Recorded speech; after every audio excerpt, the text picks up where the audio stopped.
Hi hello, രഞ്ജിത്താണ്.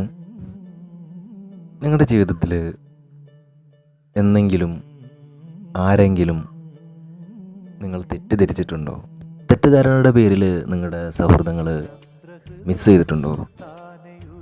ഒരാളെ പറ്റി കേൾക്കുമ്പോൾ ചിലപ്പോൾ നമ്മൾ അവനോട് ചോദിക്കാതെ ചിലപ്പോൾ ആ സൗഹൃദം കട്ട് ചെയ്യുന്ന ഒരു അവസ്ഥകളിലേക്കൊക്കെ പോവാം അല്ല ജീവിതത്തിൽ.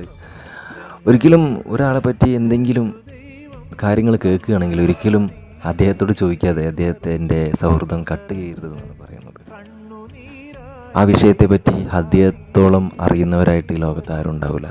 മറ്റുള്ളവരുടെ വാക്കുകൾ ശ്രവിക്കുമ്പോൾ നമ്മൾ നഷ്ടപ്പെടുത്തുന്നത് ചിലപ്പോൾ നല്ലൊരു സൗഹൃദത്തെ ആയിരിക്കും, അല്ലെങ്കിൽ നല്ലൊരു ബന്ധത്തെ ആയിരിക്കും.